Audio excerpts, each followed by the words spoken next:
नमस्कार, आप हैं IPN 7 के साथ। आइए शुरुआत करते हैं ताबड़तोड़ खबरों का सिलसिला सुपरफास्ट न्यूज के साथ।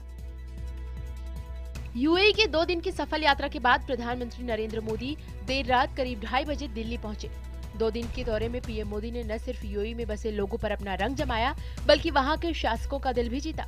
इस दौरे को पीएम मोदी की कामयाबी के तौर पर देखा जा रहा है, क्योंकि यूएई ने भारत में 4.5 लाख करोड़ रुपए का निवेश, आतंकवाद के मुद्दे पर समर्थन और अबू धाबी में मंदिर बनाने के लिए जमीन देने का वादा किया है। इसके अलावा दुबई के प्रिंस ने संयुक्त राष्ट्र सुरक्षा परिषद में भारत की स्थायी सदस्यता का समर्थन करने का भी वादा किया है। प्रधानमंत्री नरेंद्र मोदी ने अपने यूएई दौरे के दूसरे और आखिरी दिन दुबई इंटरनेशनल क्रिकेट स्टेडियम में भारतीय समुदाय को संबोधित किया। उनके स्वागत में यहां मरहबा नमो कार्यक्रम आयोजित किया गया। स्टेडियम में मौजूद करीब 50,000 भारतीयों के सामने पीएम ने कहा कि विपदा की हर घड़ी में दुबई में बैठे भारतीय मदद के लिए आगे आते हैं। भारत में अगर कहीं कोई प्राकृतिक आपदा आ जाए तो दुबई में बैठा हुआ मेरा देशवासी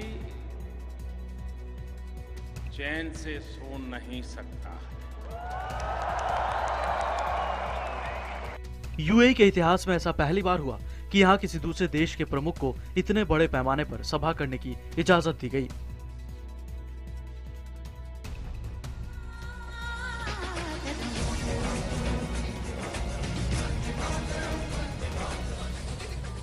दुबई के इंटरनेशनल क्रिकेट स्टेडियम में पीएम मोदी के भाषण से पहले स्टेडियम में रंगारंग कार्यक्रम का आयोजन किया गया। ऐसा लगा मानो दुबई कुछ घंटों के लिए मिनी भारत बन गया। हजारों लोगों के सामने कई तरह के डांस का आयोजन किया गया।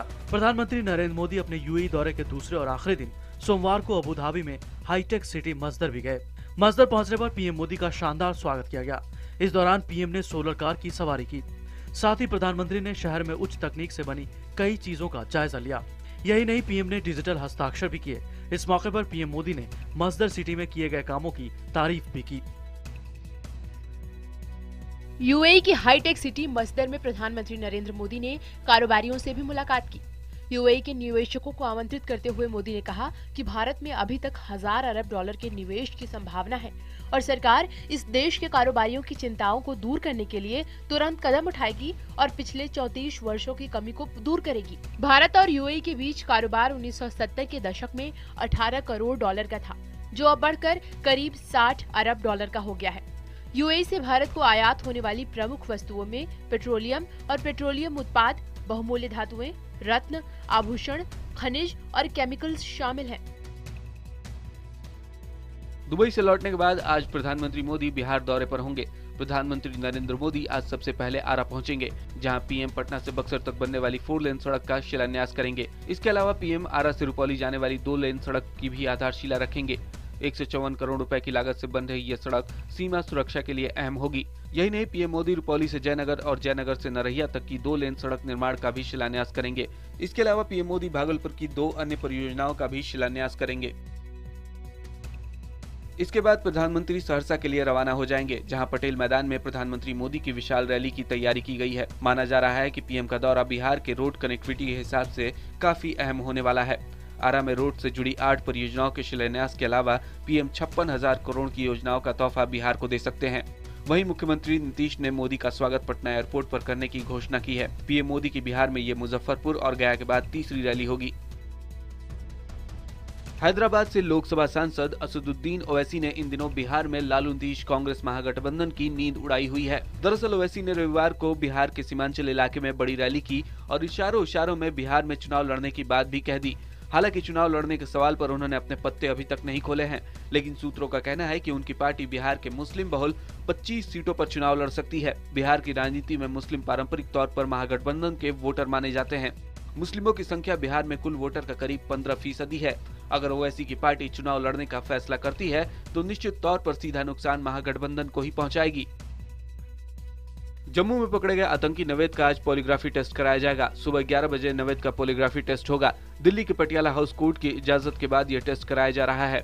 एनआईए ने अपनी अर्जी में कहा था कि पूछताछ के दौरान आतंकी नवेद लगातार अपने बयान बदलकर गुमराह करने की कोशिश कर रहा है।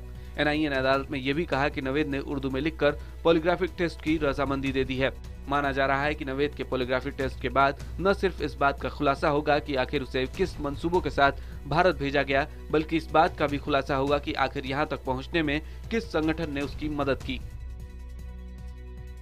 आम आदमी पार्टी की विधायक अलका लांबा आज कश्मीरी गेट थाने में सबूत सौंपेंगी। दिल्ली के कश्मीरी गेट इलाके में एंटी ड्रग्स मुहिम के तहत छापेमारी करने के मामले में दिल्ली महिला आयोग ने 20 अगस्त को कश्मीरी गेट थाने के एसएचओ को सीसीटीवी की पूरी फुटेज के साथ बुलाया है।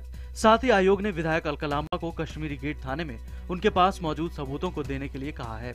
सोमवार को महिला आयोग ने अलका लांबा, डीसीपी मधुर वर्मा और कश्मीरी गेट थाने के एसएचओ को बुलाया था।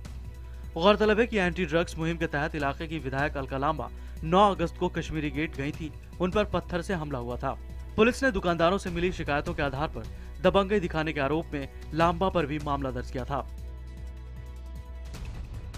वन रैंक वन पेंशन पर सरकार और पूर्व सैनिकों के बीच मामला गंभीर होता जा रहा है। जंतर मंतर पर 2 पूर्व सैन्य अधिकारी आमरण अनशन पर बैठ गए हैं। उनका कहना है कि मांग पूरी होने तक वो धरने पर बैठे रहेंगे। इससे पहले रविवार को रक्षा मंत्री मनोहर पर्रिकर ने पूर्व सैनिकों से मुलाकात की थी। बिहार के मुख्यमंत्री नीतीश कुमार ने पूर्व सैनिकों का समर्थन किया है। वहीं पूर्व सैनिकों पर 14 अगस्त को पुलिस कार्रवाई की तस्वीरों से विचलित 10 पूर्व सैन्य प्रमुखों ने सीधे पीएम को खत लिखा है। खत में पूर्व सैनिकों के खिलाफ कार्रवाई की निंदा करते हुए मामले की जांच कराने और कार्रवाई करने की मांग की गई है। और दिल्ली में तेज रफ्तार का कहर देखने को मिला। चाणक्यपुरी इलाके में गाड़ी की पुलिस चेकिंग के दौरान पीछे से आ रही एक गाड़ी ने टक्कर मार दी, जिससे गाड़ी का पिछला हिस्सा बुरी तरह से क्षतिग्रस्त हो गया। हादसे में 4 लोग घायल हैं, इनमें से 2 पुलिस वाले हैं। चेकिंग कर रहे पुलिसकर्मी को चोट लगी है। बॉलीवुड सिंगर सोनू निगम विवादों में फंसी राधे मां के समर्थन में ट्वीट करके बुरी तरह फंस गए हैं। राधे मां की काली मां से तुलना करने के मामले में सोनू निगम के खिलाफ 2 जगहों पर शिकायत दर्ज कराई गई है। सोनू निगम के खिलाफ मुंबई के समता नगर पुलिस स्टेशन में धार्मिक भावनाओं को भड़काने का आरोप लगाते हुए शिकायत दर्ज कराई गई है। धर्म रक्षक महामंच के अध्यक्ष रमेश जोशी का आरोप है कि सोनू निगम को काली मां के बारे में जानकारी नहीं है और उन्होंने इस ट्वीट से हिंदुओं की भावना को ठेस पहुंचाई है। वहीं सोनू के खिलाफ मध्य प्रदेश के जबलपुर में एक थाने में शिकायत दर्ज कराई गई है। राधे मां की मुश्किलें बढ़ती जा रही हैं। वीएचपी के पूर्व नेता सुरेंद्र मित्तल की शिकायत के मामले में एसएसपी कपूरथला ने जांच एसपी फगवाड़ा को सौंप दी है। मित्तल ने राधे मां के खिलाफ फोन पर परेशान करने, लालच देने और धमकियां देने की शिकायत दर्ज कराई थी।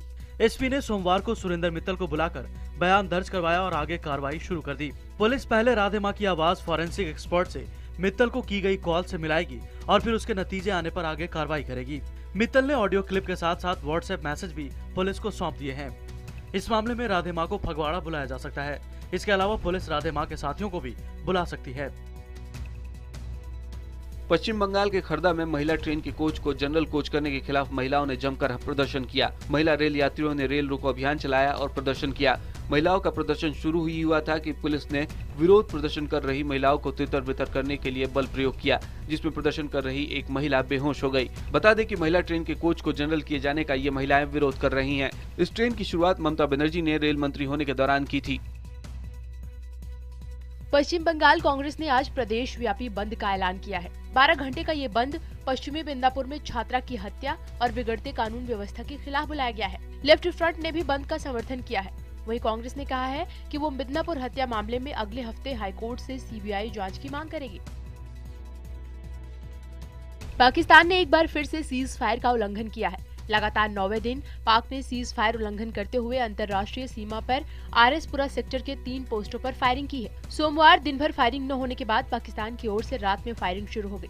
सुरक्षा के मद्देनजर आसपास के रास्ते बंद कर दिए गए हैं। वहीं लियाकत नाम के एक शख्स को भी पकड़ा गया है। फायरिंग में सरहदी इलाकों में रहने वाले लोगों में जबरदस्त दहशत है और वो अपने घर छोड़कर सुरक्षित इलाकों में जा रहे हैं।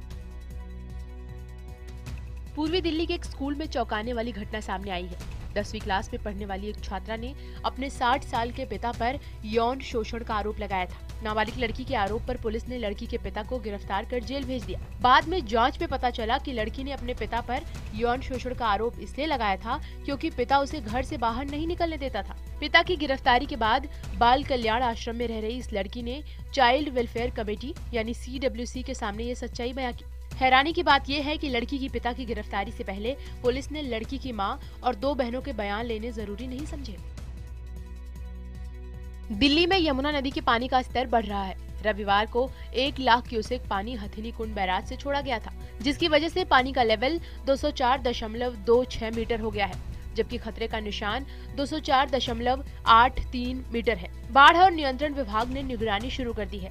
हालांकि अभी तक जितना पानी छोड़ा गया है उससे समस्या नहीं होगी, लेकिन अगर और पानी छोड़ा गया तो दिक्कत बढ़ सकती है। इसी बीच दिल्ली सरकार में मंत्री गोपाल राय ने देर रात दिल्ली के कश्मीरी गेट स्थित बाढ़ नियंत्रण कक्ष का दौरा किया। रात में ड्यूटी पर मौजूद कर्मचारियों से स्थिति की जानकारी भी ली।